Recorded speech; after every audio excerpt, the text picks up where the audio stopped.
Hey everyone, how's it going? Welcome back. So, first of all, I apologize for not doing the live stream last night on Twitch, or also not, I guess, having my video up late last night. I know a lot of people were waiting. I've been getting a lot of messages. Don't worry, I'm okay. Everything's fine. I will be doing a live stream later on today. We'll do one and we'll talk about episode 11 and, yeah, sort of get into all that kind of stuff because it was a pretty big episode. I wasn't expecting this episode to be a pretty big episode, but we actually got a lot, and this is one of those things that Angela Kang does that I've noticed where every episode, for the most part, matters. It really matters to the story. There's always some point to the episode that she's trying to get across, right? Like she wants to advance the story so much. I think that's why season 11A and also the bonus episodes just felt so off because it wasn't very Angela Kang-like, right? Usually every episode she has sort of a point she wants to get across to advance the story, right? Episode 9 was sort of the ending to the Reaper arc, setting up the Commonwealth.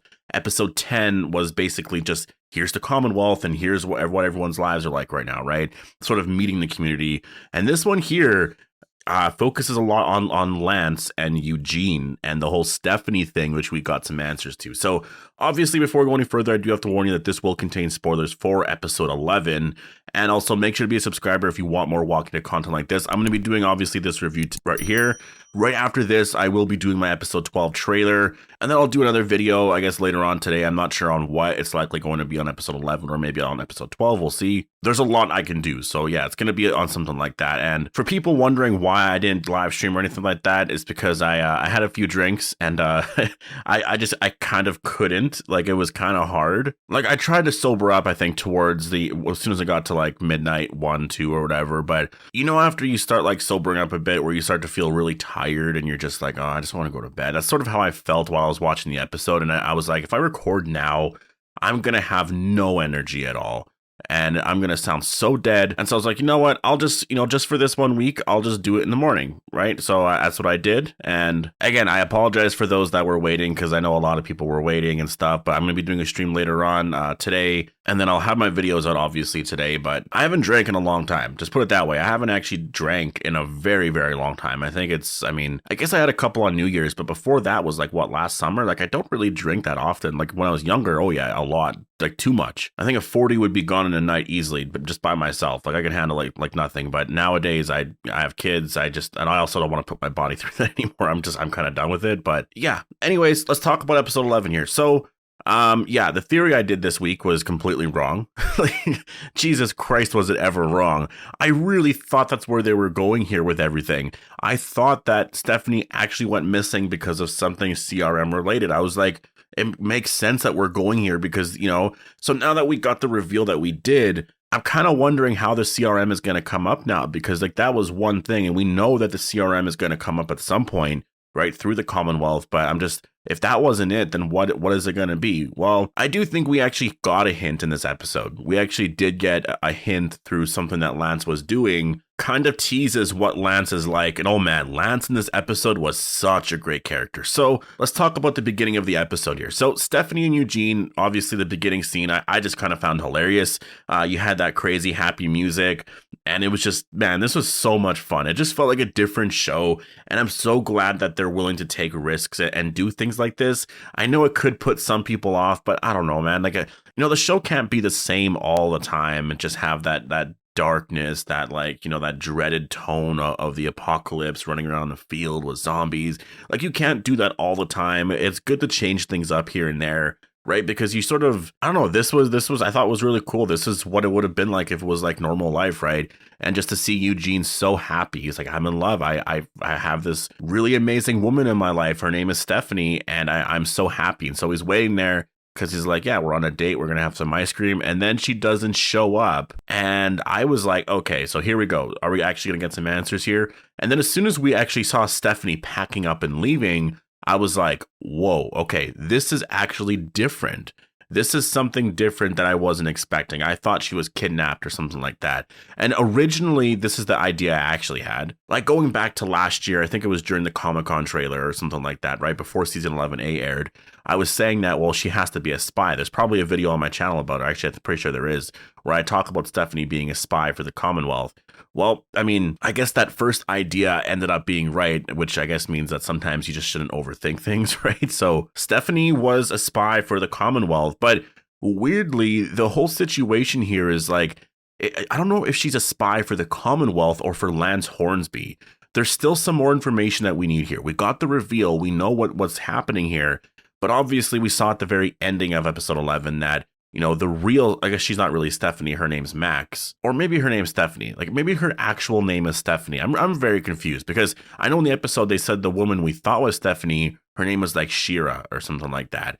So I'm like, well, who is Stephanie then? Anyways, we'll build up to that. I'm going to talk about that towards the end of the video here. Let's move on to some of the Mercer and Connie stuff, because that was some of the more interesting stuff here. So Connie obviously is investigating what's happening with Trooper Davis, or I guess Tyler Davis. He went missing there at the end. I never caught what actually happened there, so if you guys could clarify that down below, I'd really appreciate that. I think the Commonwealth likely may have just disposed of him and sort of just, killed him, I guess.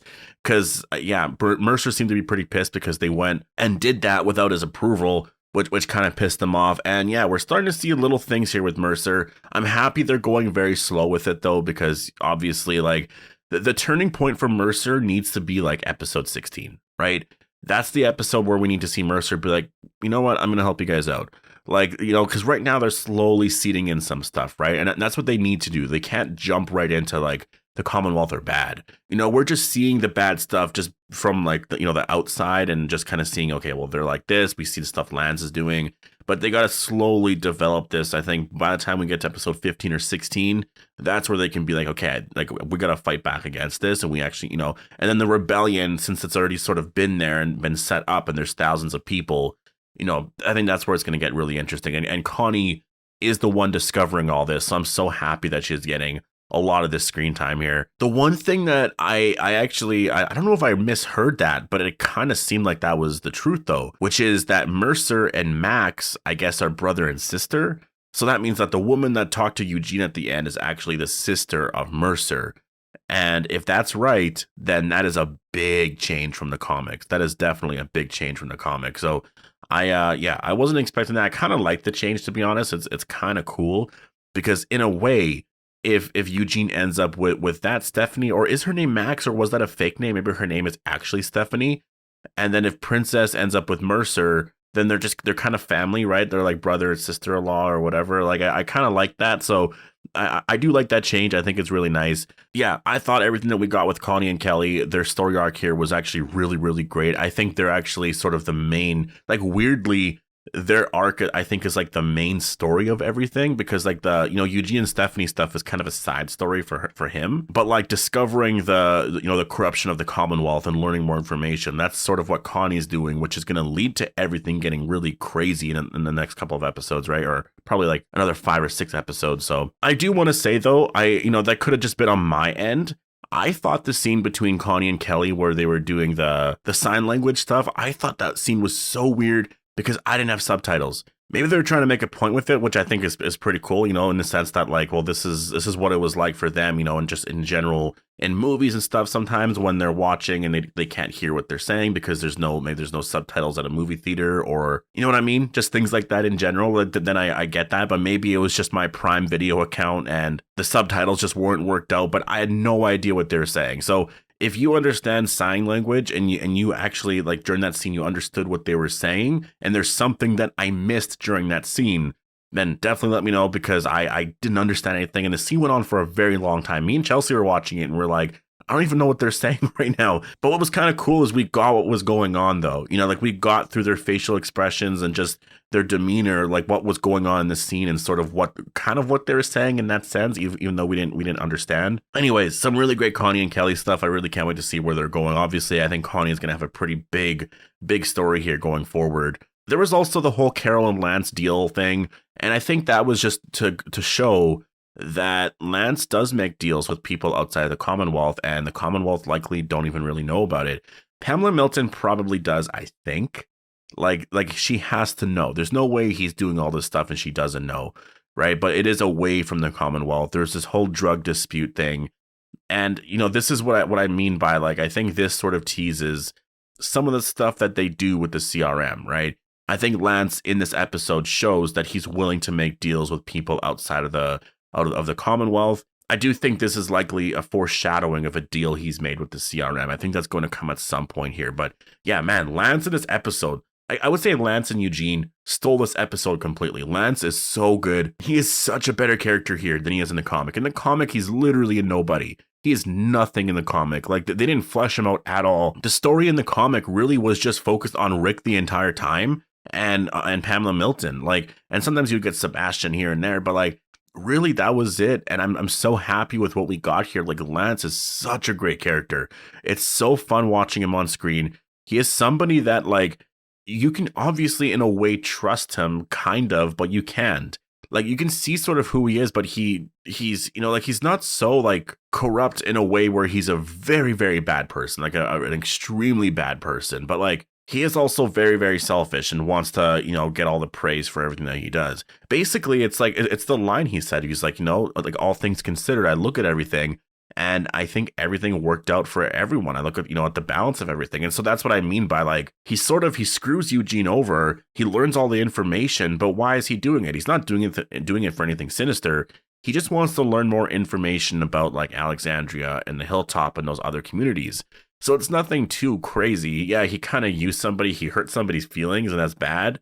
But he did it for everybody at the Commonwealth, right? So I kind of look at that and I'm like, yeah, you know, everyone's happy now. So everything in the end kind of worked out. Anyways, that scene was such a great scene. I thought Eugene playing detective the entire time was so much fun. It was just so cool to see that. We learned of a new character named Roman Calhoun. I was wondering who the hell this guy was. And I even wrote my notes here, like, man, Eugene should get a detective or his own detective spinoff. Because it was so cool to see him going through his apartment.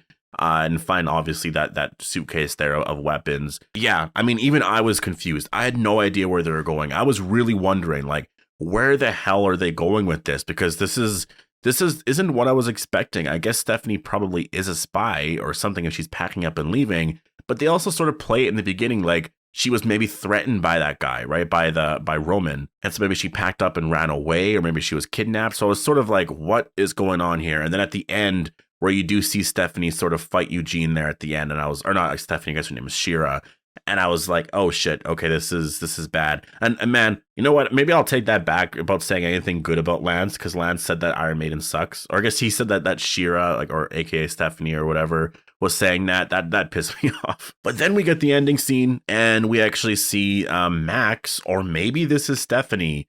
But she shows up to go see Eugene when he's just like crying because he's like, you know, his heart's broken, and she shows up and she's like, I'm the one who was talking to you on the radio, which is what all of us already knew, but we're sort of so confused about for so long now, like literally 2 years now, right? Is that she was the woman on the radio. Her name's Margot Bingham. She was cast like 2 years ago, 2.5 years ago, to be the voice on the radio back in season 10. But then all of a sudden they got this woman to play Stephanie, and we're like, what the hell is going on here, right?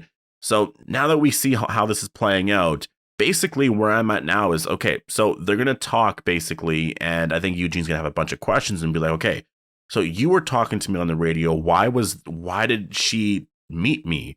And who are you? Is your name Max, or is your name Stephanie? Like what is going on here? And my prediction right now really is just, I think they sort of told her to say, yeah, your name is Stephanie, this and that, because I think Lance wanted to learn more information, and they just used her, I think, in that way. And they basically said, you do not say anything. So that's why I think when you see Max there at the end, or maybe Stephanie, she knows she's not supposed to be there, and so she's sneaking around and she's telling Eugene all this information. And yeah, we'll see where this goes here. But man, you know what? I'll end this here by saying that I think the performance of Josh McDermott, who plays Eugene, was, I think, the best of the episode. I think that scene where he's confronting Lance about all of this, I couldn't believe what I was watching. I was like, damn, this is such a great performance. And it makes sense because this is the one thing Eugene has always wanted from the very beginning of this, or I guess of his introduction to the show. Was he wanted a girlfriend, right? He wanted love. He wanted that. He had it. He was so happy. And then Lance takes that away here. And so you see him react, you know, as such. He freaks out. He is angry and pissed off. It was just such a great scene. I think Josh McDermott did such a fantastic job. And like, man, definitely one of my favorite Eugene scenes I've ever seen of him. Anyways, I'm going to leave it here. Again, very great episode. I don't think, Daryl wasn't in the episode, which is kind of weird, but you didn't even need Daryl. Like Eugene and the whole detective thing here, it really carried the whole episode. It was so much fun. Next week, it looks like it's going to be another good one. Pamela Milton actually goes out there, it seems, and wants to meet all the communities like Alexandria and the Hilltop. So we're going to learn more about their deals that they want to make. And yeah, episode 12 is going to be a very big one. And I didn't see Negan in the trailer. Maybe I did, and I'm just sort of, I can't remember. If we did, I'll talk about it in my next video. But yeah, if Negan's not in episode 12, he will for sure be in 13 now, right? So it seems like we are slowly getting to the point where, you know, that ending scene in episode 9, we are going to get there very soon. And I think now, I think it's going to happen in 14. I think 12, we're going to see this play out. We're going to see Maggie refuse to want to join the Commonwealth. I think in 13, we'll see Negan and sort of the Negan and Maggie stuff play out a little bit. And then I think in 14 for sure is where that'll play out. And then we'll see where that goes in 15 and 16. And yeah, this season this part of the season anyways, is really good. Definitely so much better. These first 3 episodes are just so much better than anything in season 11A. So yeah, this review is pretty long, but I had a lot of thoughts in this episode. So definitely post all your thoughts down below. Hope you guys all enjoyed the video, and I'll see you guys in the next one.